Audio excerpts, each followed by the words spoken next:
Folks, welcome to the Jake Feinberg Show. And as the temperatures soar into the triple digits here in Tucson, Arizona, it is always invigorating to connect with cats who get me going in a different way, get my brain boiling through rhythm and vibration, and especially as it relates to my peer group. Had a chance to see my next guest at Treefort Festival with really a band that I feel is providing extensions and expansions of musical vocabulary in the 21st century, which is not easy to do. Very prolific cat, multi-instrumentalist. Andrew Randazzo, welcome to the Jake Feinberg Show. Jake, thanks for having me, my man. It's an honor to have you, brother. You know, I wanted to talk to you about this concept that, it's always very intriguing to me as a non-musician, but I wanted you to talk about an early experience in your career in a band when collectively the group would lose the one or the downbeat and then, leave the head of the tune, go out, and then collectively come back in on the one. To me, cats like James Jamerson would get really upset because people would say, well, where's the one? Where's the one? And he'd say, any note can be the one. And I really prescribe to that theory that any note can be the one. And I wanted you to talk about a musical experience when you lost it as a group, collectively found it, and how cathartic it was. Yeah, I mean that's definitely a thing that just happens, when you're starting out, and even not starting out, it can still happen, and I think it really just comes down to listening. It's really just about listening and developing your ability to communicate with other musicians as well. I'm a big proponent of, we got 2 ears in one mouth for a reason. That's so we can listen twice as much as we talk. And yeah. I think that's kind of like what you have to do in those situations. If you can start to feel that things are getting a little bit uncertain, if you will, yep. I guess, yep. or like maybe we're getting into a place where we're not all in exactly the same place. You got to listen, and you got to listen, and you got to talk. It's like, because your other band members are listening to you, especially as a bass player. You have the power to show where are we at, and if you can be strong with that, but also be sensitive to where someone else might be at, you got a really good chance of everyone ending in the same place. And I also love to just think, as long as we start at the same time and end at the same time, we did a good job. Well, how did you learn to? Can you talk about an early experience where you got comfortable with that pulse? Because I just know cats who played with Billy Kreutzmann, who was the timekeeper for the Grateful Dead. I know they had two drummers, but Mickey Hart was definitely more of an ethnic percussionist. People would turn around, not affiliated with the Dead, if they were just playing with Billy, like on a gig, and say, where's the one? And he would say, well, any note can be the one, but also it'll come back around. Yeah. And so, I mean, that is, that you're right. It's about listening. I agree. But, I mean, you have to actually, experience sort of getting lost, falling off the tracks, getting back on the tracks. I have no problem with that. I think that's where, people would consider that sloppy or mistakes, but I just want to know early on, like an experience where you consistently got into one of those things where things were kind of getting sideways, but still, you really were able to, as a group, hone your collective trust and be able to sort of feel that pulse and rhythm. I think that the specific group that I'm thinking of right now, where this would sort of happen sometimes, and we all acknowledged it, is my buddy Zach Cross, who's a piano player, and my buddy Luke Engel, who's a drummer. Wow. And we had a little trio. Wow. Kind of back around 2008, 2009. And, we were all in our college years and young go-getters, if you will.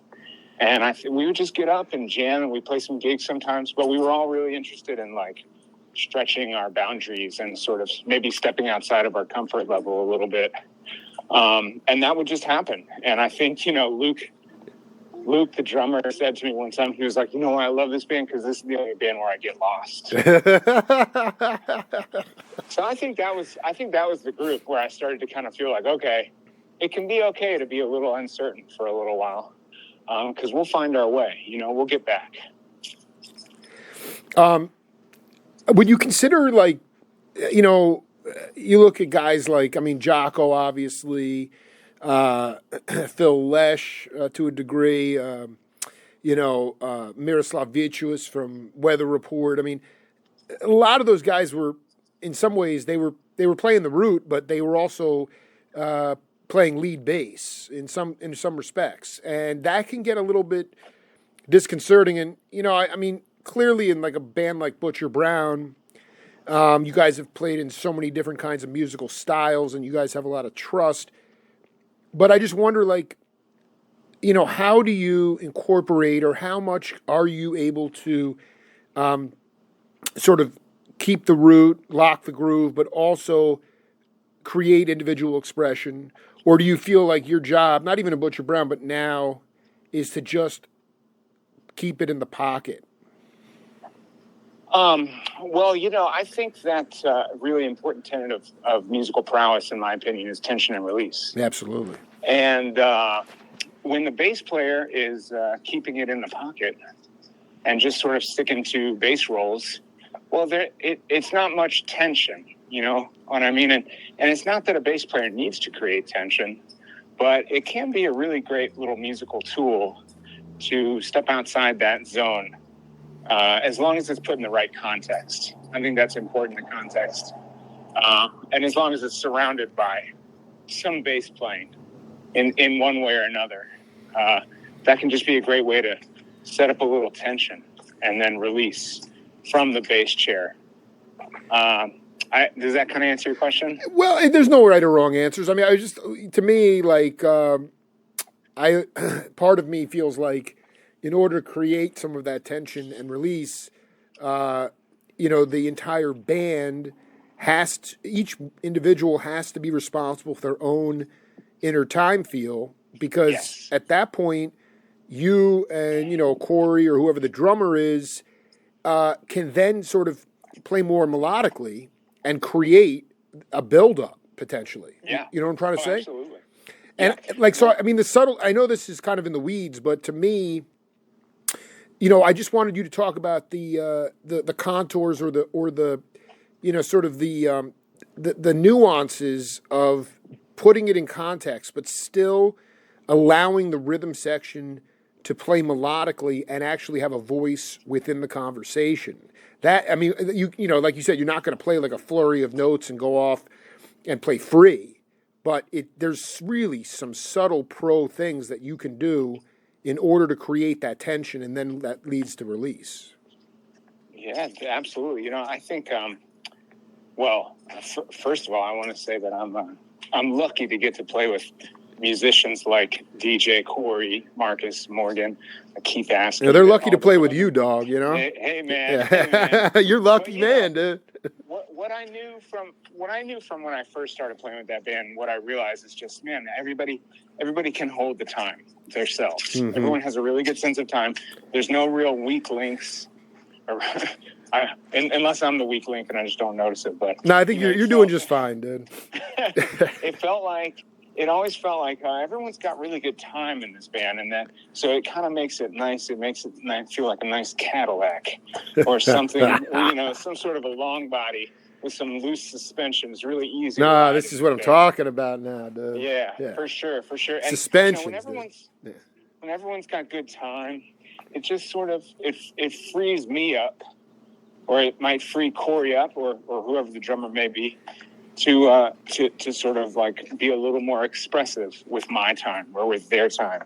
And if you come to a Butcher Brown show today, what you're hearing is 15 years of trust built up between me and Corey and DJ and Marcus. And, you know what I mean? There's just so much. There's so many different gigs that we've played and musical experiences that we've had that we just really know how to trust each other. It's like a musical trust fall or something. No, It's I dig. Spotter. And I just know, I know what I can get away with.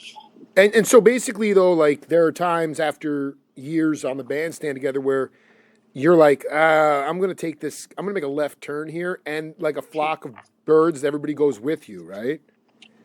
Yeah, for sure. For sure. That's a great analogy. I mean, to me, like that is what music is about. I just wonder about, like if you learned music by ear before you learned to read music. And the only reason I bring that up, I was talking to Corey about this a little bit, but just I've done quite a few interviews with my elders, your elders, and someone like Gary Bartz or Eddie Henderson. They would teach at Oberlin, and they were like, cats' ears are locked today because they're learning to read music before they learn to hear it. And most of the older cats either came up as autodidacts, or someone like Bird would listen to every radio station or every, try to learn every tune and every key, but they weren't locked into the page, so to speak. And I wonder about how your aptitude with music, and if you learn to hear it before you learn to read it. That's I don't know that I really know the answer to that question, because I did learn to read music at a young age because I sort of like took piano lessons when I was a little kid, and but I was also like singing in choirs in church and school, so I was hearing it without reading it, and I was also sort of just picking out melodies on my own, so I was learning music by ear, and I was also just always listening. Like my favorite thing as a kid was my Walkman and my tapes. I just always had that with me. So it was like sort of a nice, healthy balance of speaking and listening and reading and just sort of doing all the different things at once. I think when I picked up the bass guitar, it was a while before I got into reading music on the bass. I was sort of picking out tunes by ear and just sort of figuring it out on my own. It was a few years before I started getting into reading music on the bass guitar. But, just like learning to speak the English language, I was sort of doing it all at once when I was really young. Mm-hmm.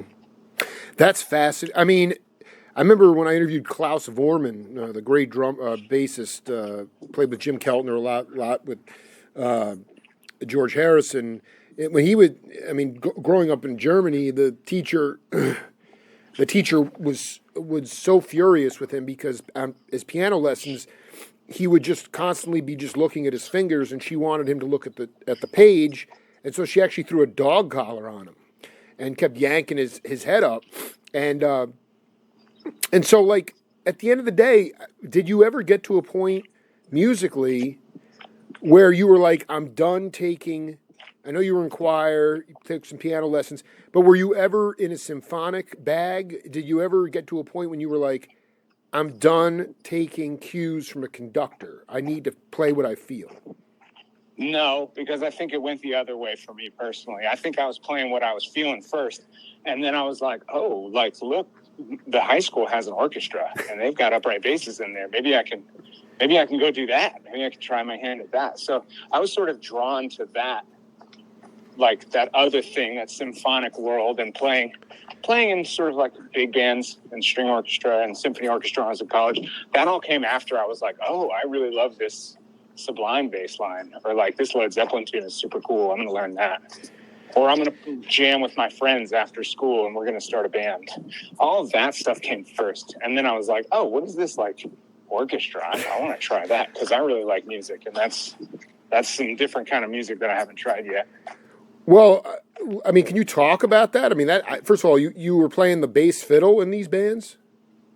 Yeah, well, I mean, I picked up the bass guitar when I was like 13 or 14 years old, I think.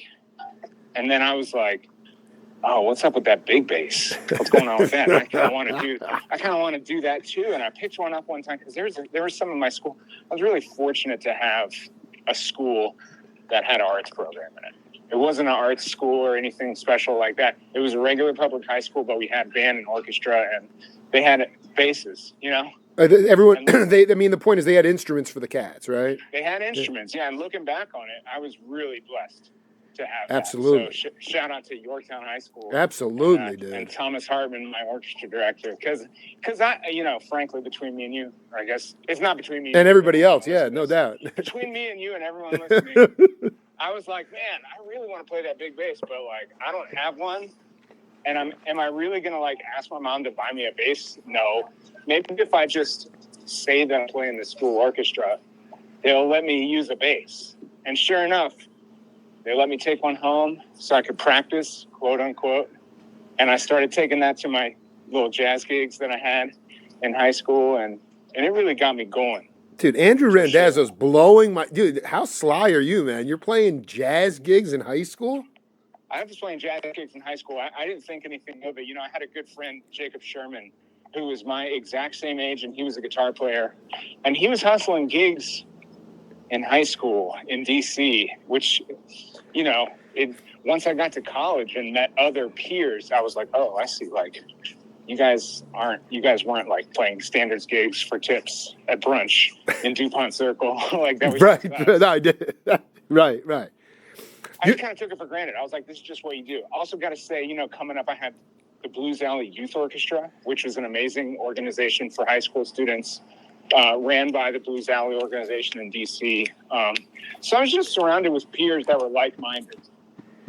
So beautiful that you bring that. I mean, no, I'm going to throw this name out there because I'm working on a memoir with him right now, and he is through and through Washington, D.C., the drummer for the Blackbirds, Keith Kilgo. Have you ever crossed paths with him? I don't think I know Keith, no. So, Donald Byrd had that band at Howard with Kevin Toney. They're Blackbirds, obviously. And Keith would, his dad would drop him at the clubs. This is going back way before we were born, but... give him a hamburger and a Coke, and he'd be hanging out with Miles, and then Blues Alley came along later. I just wonder, like, you in terms of like the standards that were you when you started those jazz gigs, were you basically learning? Did you have a big bag of standards, or were you just basically playing by ear? Had a bag of standards for sure. I had a real book. And I was glued to that thing, man. Oh my god! Yeah, it was a big deal. It was like my comfort blanket for a long time. It was like my pacifier or something. There's nothing wrong with that. Yeah. No, it's how I got started for sure, and it introduced me to a bunch of standards to learn. And so yeah, we were just kind of playing tunes out of real books. That was our vibe, and then eventually I just lost it, and I just knew all the tunes that I needed to know. Would you say that you were somebody that? One of the areas that is just so phenomenal in jazz history really is like kind of gets overlooked, and some people call it the birth of the cool, but the early 60s, you go back and listen to Bill Evans's trio with Paul Motian and Scotty LaFaro. Scotty LaFaro was, I could listen to that Live at the Village Vanguard cassette. By the way, I'm still rocking cassettes on my Wollensack every day. Go ahead, man. All right. We're Walkman cats. I was born in '78, and he was playing. He was adding a third voice to the bass. Would you say like that was? Were you getting off on him? Were you getting off on guys like Gary Peacock, who literally were like, part of this conversation? The thing that's, Andrew, the thing that blows my mind about that, specifically that Vanguard tape, is just I could listen to it side A, side B over and over again, and it sounds different every time. I can't. There's a lot going on. So to me, like how did you feel like you were able to? Was LaFaro an influence at that time, or are names and cats in the history of the lineage not that? LaFaro. Yeah. Scott LaFaro, Gary Peacock, like Eddie Gomez. Yep. Those kinds of dudes came onto my radar a little bit later. When did they talk about when they came on your radar? I really want to know about. Well, go ahead. I didn't mean to cut you off. Go ahead. No, it's cool. When I was starting out, I was always sort of like, oh, I should be listening to some jazz music, and so I buy this record or that CD or whatever. But I never really it never really grabbed me until I got to Charles Mingus. So it was Mingus early on that I was like, okay, this is some stuff I can get down to. I can really feel what this guy's putting down. And Ray Brown was the other one. Oh, yeah. Come on. Because I loved Oscar Peterson Trio so much. It wasn't until later that I was like, oh, his name is Ray Brown on the bass. Because I was just like, man, these CDs are killer. This guy, Oscar Peterson, knows what he's doing. Those were the guys. And Paul Chambers. Because, Miles Davis kind of Blue was sort of just one of my first records where I had people telling me like, oh, you should like transcribe some of these solos and like check it out. Here's this tune, So What? You should learn how to play this because if you want to be a bass player, you got to know how to play So What. So yeah, those were my guys early on, and then Ron Carter probably came after that because, I mean, geez, you can't get two steps into the jazz world without appreciating Ron Carter on bass. I just cannot believe what an assassin that dude is, man. He is. I mean, he's a dear friend and just literally just. I mean, even he hated the electric bass and he killed it on those CTI records with all that electric. Unbelievable, dude. But ultimately, so I want to read you this from a guy you probably at least you know him from all the records he's been on, like Ron Carter, a little different bag, but Leland Sklar. He said, in terms of a live concert, I get so angry with front of house guys who think the kick drum is the most important instrument on the stage and you hear nothing but kick drum. When I listened back to Beatles records, everything was on the top of the kit and the bass was the bottom. You'd hear a little kick drum, but it was supportive. It wasn't the dominant instrument. You listen to drummers like Ringo and Charlie Watts, that drum kit is such a conduit between the bottom end and the melody. They create such an energy and vibe. In so many sessions over the years, the producer will say, your bass part's not matching the kick drum pattern. I'm going, let me play the bass and let him figure out a pattern that fits the bass part. The bass should be the dominant factor in that register. Can you talk about, Billy Cobham, I just interviewed him for the 8th time. He said nobody's listening to the bass player anymore. The bass player is the most, and I think nobody really understands it, but the focus for all the music that I love from that certain period of time, even Ray Brown, people were feeding off the bass player, and I just wanted you to riff on that, the idea that, the incessant need, maybe not with Butcher Brown, but, the idea of, having to match up with the drummer as opposed to the drummer finding the groove with the bass player. Oh, man, that's a tough thing because it really gets into like perspectives. It gets into like what point of view, or like, kind of from what direction you're looking at the music, because I don't know. I feel like for me, I feel like I beat myself up personally a lot for not listening to the other cats enough. Like that's always what I'm trying to go for, is like I'm not listening enough. I need to listen more. And I do listen, but I think that's just kind of like the standard that I hold myself to. Sort of like some body dysmorphia. Like even if I am listening as hard as possible, I still feel like I'm not doing it enough. But are you getting feedback? Are you? But I mean, that's just being the cats aren't telling you that after the gigs. I mean, you're No, I'm just being critical of myself. Yeah, typical of artists, definitely. Yep. Yeah. And I think it's just sort of one of those things where I don't know that I have ever felt like Lee feels for that quote. I don't know that I've ever felt like I'm not getting enough love as a bass player, whether that's from a front of house perspective or from other band members listening to what I'm doing perspective. Because I always just, I consider myself an accompanist first and foremost. I try to leave my ego at the door a little bit, and I think that maybe keeps me from considering that important aspect. Definitely don't want to belittle Lee's opinion because it's a good point, and it is worth thinking about. But I just don't know that I ever really. You're right in the sense that, like, he's playing with Phil Collins. He's playing huge stadiums, where there's sort of like, just everything sort of, there's just so much sonic expansion. This is really important though. Are you hip to the band Circles Around the Sun? I don't think I am hip to that. Okay, the bass player, when I saw you but let me tell you something. This band, you're going to dig them a lot, but the bass player, Dan Horn, I was like, there's really nobody else I mean, he's an incredible player. But when I saw you, not just the overalls, but just sort of the sort of the way you carried yourself and the kind of way you played, I said, boy, these cats, they need to connect and meet each other because I'm gonna check it out. yeah, no, but they're really a hardcore road dog band in the modern world. They are all seasoned players, and they have regional followings all over the country. But it is like I saw them on the East Coast back in January, and after the gig, I was like, how's your health? How you doing? Because they're on the road maybe 2.5, 3 weeks at a time, and they're in a Sprinter van, and they're the gigs don't pay a lot. They're making mostly on merch, but you kind of have to be out on the road for a month to get ahead selling merch. And when I saw Butcher Brown, I wanted you to talk about your road dog experience with that band, because there's very few bands out there right now that are playing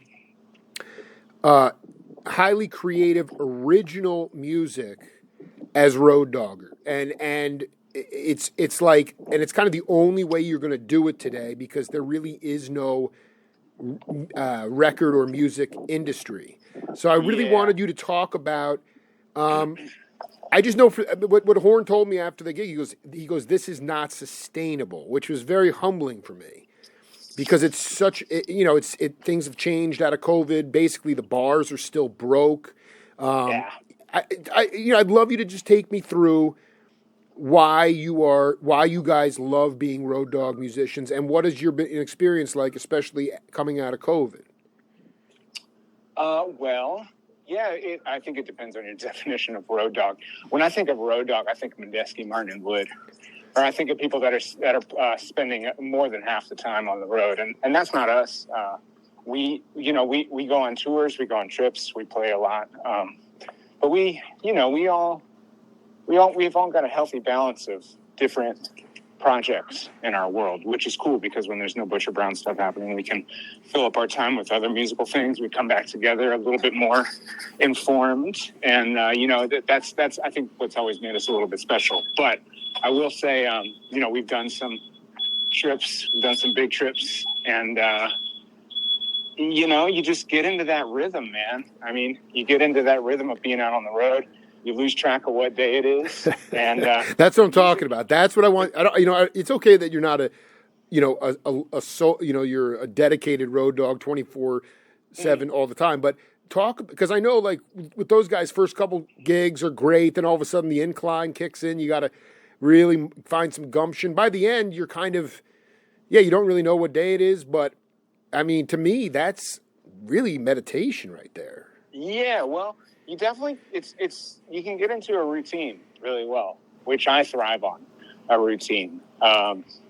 And I mean, geez, the music never sounds better than, a few gigs into a tour, and then it just keeps improving from there. So you can't really deny that, to get together and to say, oh, we got a gig this weekend, we're flying to wherever and we're going to do it. Even if you rehearse, you're not going to get to the same spot as when you're out there playing the same songs every night. And with us, we're, musically speaking, we're real comfortable with improvisation and evolution. And taking come risks. On, give it to me, man. This is it. I mean, I think the longest trip we did was about a month in Europe, and that was October 2021. And I really remember we were just getting to our bags, you know what I mean? It became really, really tight just about a weekend, and we were just like, it was wild, man. And it's never autopilot with that band, which is cool, because even if we play the same songs every show, they're going to just be a little different. It's pretty honest. Thank God. I mean, that's what I'm talking. I love that. Never play the same song the same way once, Yeah, because everyone appreciates, and everyone's quick on their feet, and we're privileged to be surrounded by each other in that matter. And it's just always it's always kind of been like that with that band, because I think we're coming out of the jazz tradition too, where improvisation is just the way. It's not really even, we don't even think about it. We just take it for granted that things are going to be a little different every night. So that keeps it interesting, but you know, we get on the same page with a lot of stuff, and things just evolve really organically when we're on the road like that. So you guys have like to sing for your supper. You're doing different things, obviously more than just the road dog experience. If you guys were, you brought up Medeski, Martin, and Wood, but I mean, like now it's the haves and the have-nots in terms of like, you know, Journey or Steve Miller, you know, they can go out, you know, for the summer tour and make millions of dollars and have, the best of everything. If Butcher got to a point where you were gaining, you know, especially in this country, like national interest, would you guys commit to a larger domestic touring circuit? Yeah, well, I can't speak for everyone, but throw me millions of dollars. I mean, just the idea of saying, hey, talk a little. Maybe the better question is, what are the other kind of ways that you're augmenting supporting your family? I mean, is it stuff that you could put on hiatus if you guys did have a chance to come to, you know, the Southwest, for instance, or the Mount, you know, that kind of stuff? Yeah, absolutely. You know, I freelance around Richmond, Virginia. I teach music lessons, like mostly bass lessons online. I've got my band here in Richmond. I don't have a day gig. I don't have anything that you know what I mean? Absolutely. So, it's great. No, it's great. I mean, you're not delivering sandwiches on a bike or something. You're like, it's sort of great. It's partially great. Yeah. No, it's cool though. It's the kind of thing where, you know, we're talking about putting our album release tour together later this year, and I don't have to think about finding a new job when I get home or anything like that. Can you talk about your own band and what that group is about? My band is called the Randazzo Big Band. Oh my! What? The Randazzo Big Band? Yeah. Come on. And it's I've always loved big band music because, I mean, it goes back to when I started playing bass in high school, because there was a jazz band at school, and I was like, oh, he's playing bass guitar. They're playing Pick Up the Pieces by Average White Band. I could do that. Dude, I cannot believe you just brought that up. I've been listening to AWB nonstop the last 2 weeks. I cannot believe you just brought that up. Picking Up the Pieces. Go ahead. Yeah. Well, you know, because that guy, my buddy Jacob that I mentioned earlier, he was playing in a jazz band. And I was like, I'm going to come see you play, man. I'm going to come heckle your ass. So I walk in the auditorium, and I was like, this is what they're doing? And I was like, I could do that. And the next guy's graduating? Oh, I'm jumping in. So I started doing that. I started doing the Blues Alley thing. That was another big band. We had like the Levine School of Music. They had a big band. So I was doing all these like kind of big band stuff, and I was into big band music, you know. I mean, listening to Count Basie. Sure.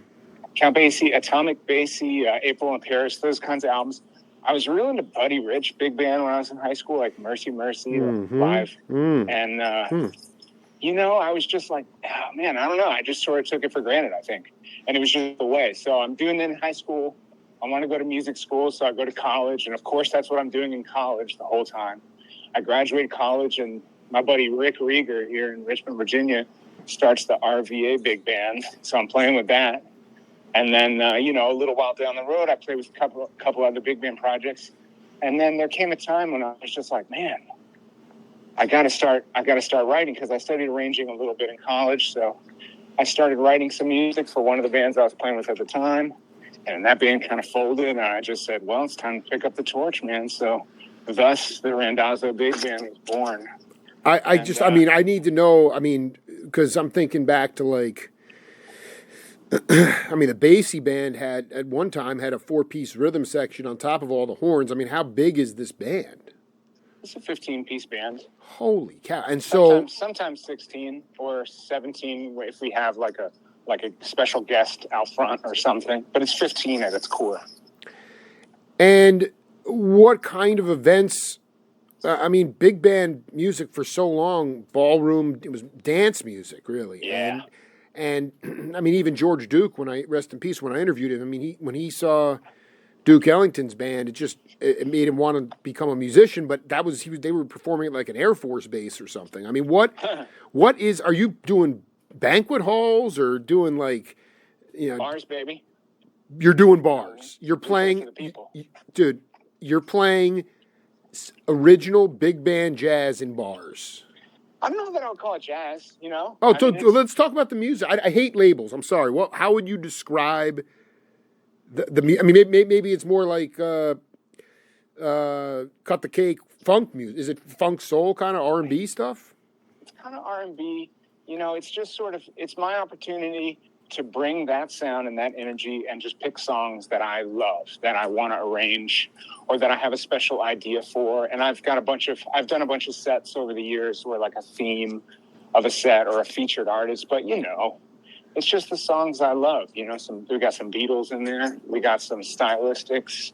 We got a little Thundercat, a little D'Angelo. Oh my! This is filthy, dude. Are you kidding me? Yeah. It's not. I don't have any jazz charts. Okay. So yeah. I mean, I wrote jazz charts in college for my classes, but for my band, no. It's just sort of it's music that I know people are going to dig, and it's music that's accessible for a modern audience. Which if you want to think about the swing bands of the day, that's what they were doing. They were playing pop music. They weren't playing antiquated, older music from a different generation, a different time. They were playing the music of the day. So that's what I like to think I'm doing with my project. Playing music from the last 30 or 40 years. Do you have sort of the Zen master quality of like, obviously not everybody's going to get a chance to blow or play a solo on every tune. Sometimes like Miles, not every, the sax player wouldn't solo on a certain tune. How do you determine who gets to stretch out on those tunes? Well, because I know who's going to be up there at the gigs, and I know their personalities. I know that this guy's going to sound great on this vibe, and that guy's going to sound great on that vibe, and these chord changes are in this dude's bag over here. And no, not everybody has a solo. I mean, there's too many of us for that, and that's fine, because it's fun to just read and groove and have a good time, and that's more what that band's about. Is just sort of like putting a vibe out in the air. I just want to run through the 4 L's of my program with you. And the first one is lineage. And normally I talk about the lineage of your musical sort of, where you come from musically. But I think you're Italian. Is that right? Yeah. So Sicilian, technically. But, I got as much French in me as Italian. I'm just saying, I mean, Malta... I think it's only 17 miles from the coast of Africa. I mean, they're very, a lot of overlap. And in fact, I remember John Hendricks told me, this great singer from Lambert, Hendricks, and Ross, when I interviewed him, he said, without the Sicilians, there'd be no jazz in America. And those guys recognized the genius. He said, I hate to, he used the N word. He goes, they didn't treat us like, N. And they respected their genius, and they paid them. And in those early jazz clubs in New Orleans, they're the ones that were swinging they were swinging. And I just wonder about your connection to your homeland, and ultimately how that has crossed over in terms of being open, accessible, and a bit fearless as it relates to stepping into musical situations with people who don't look like you. I don't know, man. I don't know if I have a good answer, like being in touch with my Italian heritage or whatever. But, my family is from the Gulf Coast. My mom was born in New Orleans. Oh, my God. Are you with the Crusaders right now? Go ahead. Yeah.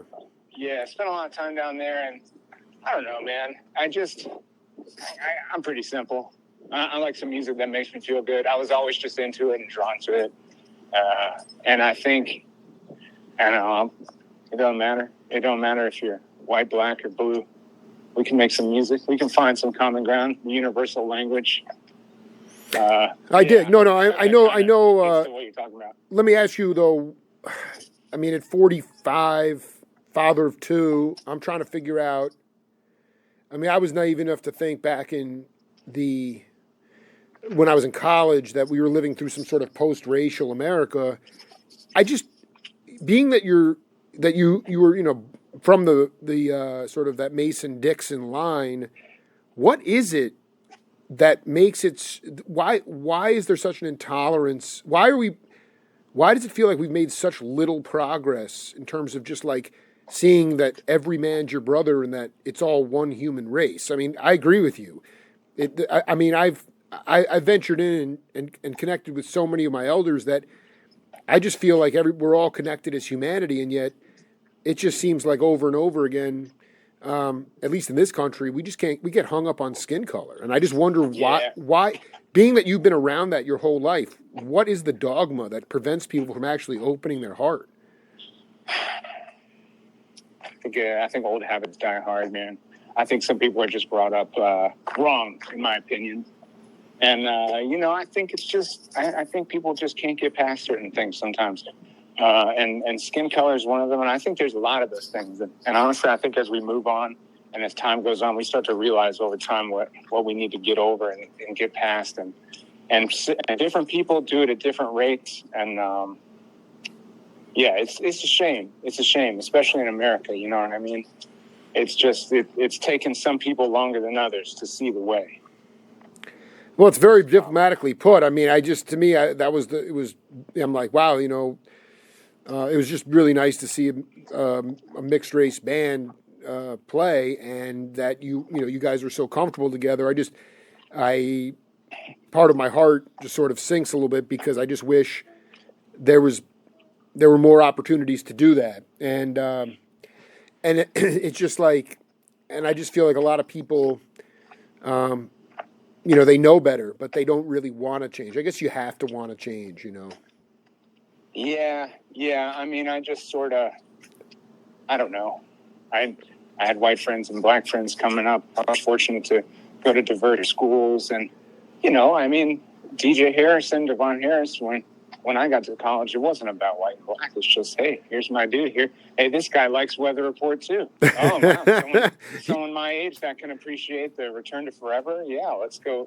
My dude, I want to see Randazzo blazing out Earth Juice with Stanley Clark. Man. No, I mean, so it was Virginia Commonwealth. Is that where you went? Richmond, Virginia Commonwealth University, the Rams. I mean, dude, this is one of the greatest. So you showed up there, and can you talk about the first time you laid eyes on DJ Harrison?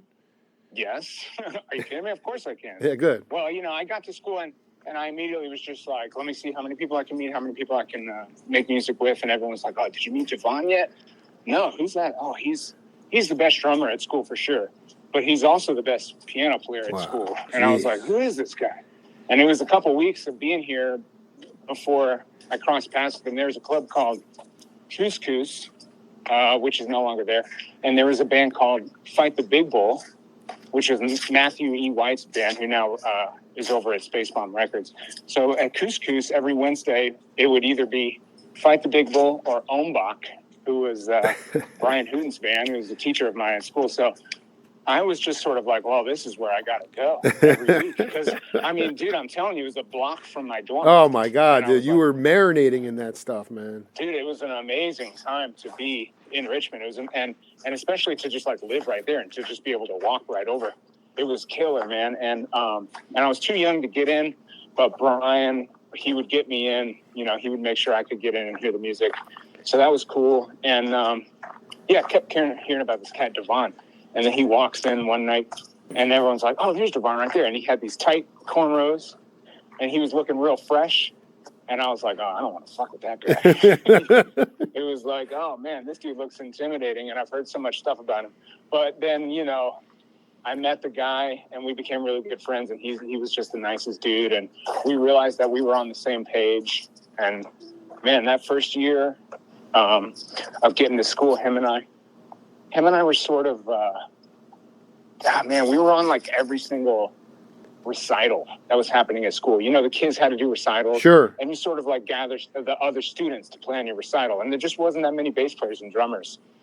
And him and I were just playing together a lot, and it just sort of made sense. So we were just like working come the end of the semester, just playing so much together. And we started playing outside of school, different bars around town. And tell me you have some analog cassettes of you playing out on the town from that time. I mean, you know, Because that's what I want to hear. That I need to hear that rhythm section grooving, dude. Well, you know, it was a lot of Devon on bass or on drums and me playing bass. Sure. But right at the end of my first year in college, they were like, this guy hit me. He was like, "Hey, man, my name is Jason R.C. and I went to VCU, and I live in New York now, but I'm coming back to Richmond, and Devon said I should call you for this gig. Can you do it?" And I said, "Yeah." And then I saw Devon, and I was like, "What's up with this?" And he was like, "Oh, I'm actually playing keyboards on that band, and we got a guy named Corey Fonville." Oh man, it's all coming together, dude. And I was like, Farmville? And he was like, "No, Fonville." Fonville. So that gig with Jason R.C. At Bogart's here in Richmond, Virginia, sort of went down in history books for us personally a little bit as the first time we got together, because it was like we just got up to rehearse the day of the gig, and as soon as we started playing together, it was like, oh, like there's some shit going on here, like we got something going on here, and the gig was really great, and for me personally, just selfishly, it was like all the heads were there, and I was still sort of the new kid on the block, so it was a chance for me to be like, yo, I know what I'm doing, like. Call me for your gig. Wait, that was the first time that you had not ever been privy to DJ playing keys before? No, I knew that he played all the instruments because he was doing beat tapes back then. Right. He was doing these beat tapes out of his studio, and I was like, man, this is killer. Like, this dude's got some amazing bass lines. That's what I was shedding in my dorm room. My first year of school was just DJ Harrison bass lines, which sort of was the precursor to us, you know, making music together a lot, because I just sort of understood where he was coming from, especially from a bass perspective. But no, I knew his prowess on all the different instruments. And he was playing keys at school sometimes. You know, it was just one of those things. The other L is life, and that means overcoming adversity. And I wanted you to talk about a time in your life when you were really up against it and how you overcame it, how it made you a stronger person. You know, I mean, I got to be honest, I certainly haven't dealt with as much adversity as a lot of people who have overcome it in their lives. But I've been fortunate to be in the right place at the right time for a lot, like many different times. Yeah, well, that's just, I mean, you're just blessed in that sense, you know. That's definitely very lucky to, you know, have a supportive family coming up and grow up in a nice place and go to a nice school that had a nice arts department. I mean, as much adversity as I can think was probably just like trying to be a 17-year-old white kid sitting in on jam sessions in D.C. and getting pretty well hazed out of the room. But can you? This is really important. I mean, that is humble. That's exactly what I'm talking about. Because ultimately, I want to be clear. Yeah. Denny Sywell from Wings got up on the bandstand when he was in the Navy. Lou Donaldson, who's still with us, was playing. He wanted to play a shuffle. Sywell thought he was all that and couldn't play. And Lou said, "Get the F off the bandstand." But then he came back. You know, the thing was this. You got off, you got humbled, you knew what you had to work on, and then you had to have the moxie to show up again, which he did 2 days later, and he killed it. But was it that kind of hazing? I mean, that to me, that to me is what makes you a stronger person and player, you know? It was HR 57 in D.C., and I sort of like had my real book, or maybe I didn't, or I was just like, no, I'm just going to go. Maybe they'll play a tune right now.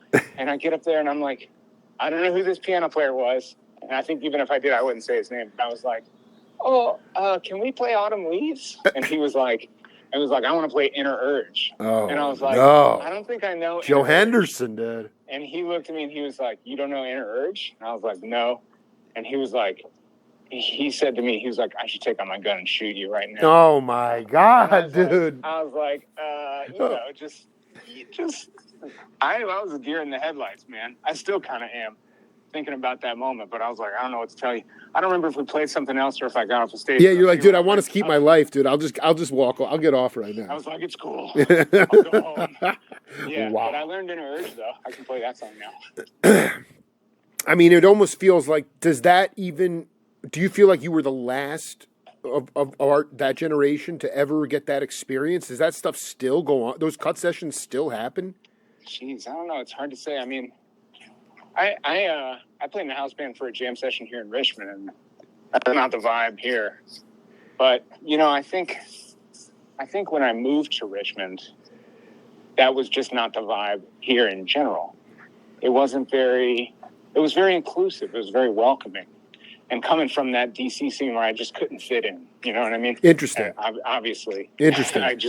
It was hard for me to fit in as a white kid in high school trying to play upright bass. But getting to Richmond is a little more just like, I don't know, there was lots of different music happening and they needed bass players. So I just sort of fit better here. And, no, it's good to know. I mean, Virginia, Virginia it's just good to know. Andrew Randazzo Virginia is more inclusive than DC at this point, and probably has. At least at that time. Absolutely. I want, to me, as humbling and sometimes deer in the headlights as it was, to me, that was like the best thing that could have ever happened to you was that DC experience. Yeah. Before I let you go, I wanted you to just talk about, I remember when another dear friend of mine is Jim Keltner, and he talked about his concept of love, and he said that God is love, and he goes, if you look in your kid's eyes, especially when they're baby and they're really young, that's love, unconditional love looking back at you. And and I just wanted you to talk about how fatherhood has changed you.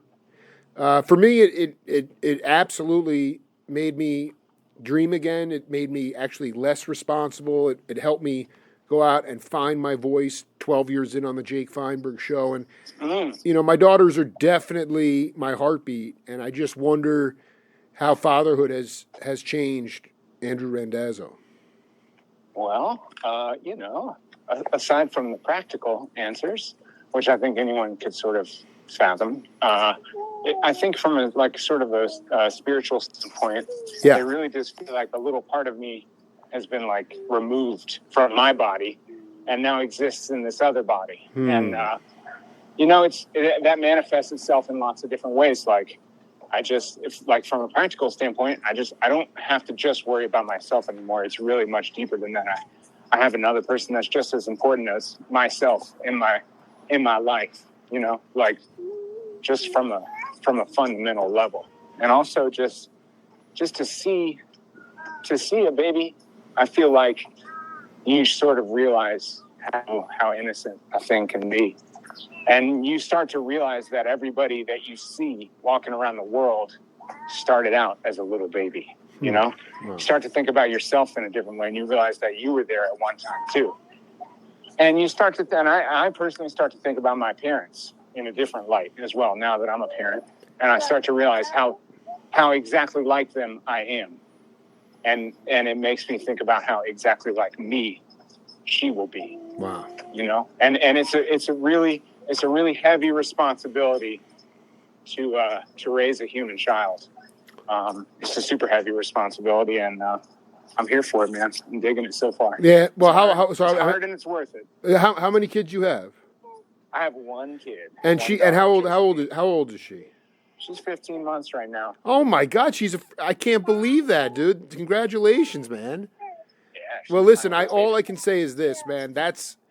You don't have to worry about being perfect, and at the same time, I oftentimes use the analogy that if you're in their presence 10 times and you're only fully present 3 out of 10, you're hitting 300. And if your daughter gets 3 out of 10 fully present Andrew Randazzos, then she's going to be better off for it. So don't try perfection. Have a ball. And, hey, man, I'd love to do a set 2 with you down the road and hopefully come check you out and see you in person. From Tucson, I went to go visit my brother in Boise, but I was there to see my boys in Mapache, but Butcher Brown, man, you guys blew me away, man. And those are fun shows. Did you come to both, or did you just come to No, I heard. It was funny because someone was riffing in the band about how the night before was very lackluster, but then the one that I was at was on fire. Oh, yeah. Yeah. Well, the night before was really cold, and we were outside. Oh, you were outside. We were outside, yeah, and It was cold. So we were cold, and the crowd was cold, and there wasn't that many people there. But it was. I mean, I would have loved to have been there too. The show I saw was just. I was like, these cats. I mean, you're also playing my favorite kind of music. You know, it's that's my pocket right there. Yeah, I love those guys. I love that music, and it's a privilege to get to work with them and to have been in the right place at the right time to make those guys my peers. Well, don't take anything for granted, my brother, and much love to you, and we'll definitely do it again, man. Yeah, Jake, thank you so much, my man. Thank you. It was a pleasure. Yeah, man. Be cool. We'll talk soon. Okay. All right. Be cool. Peace.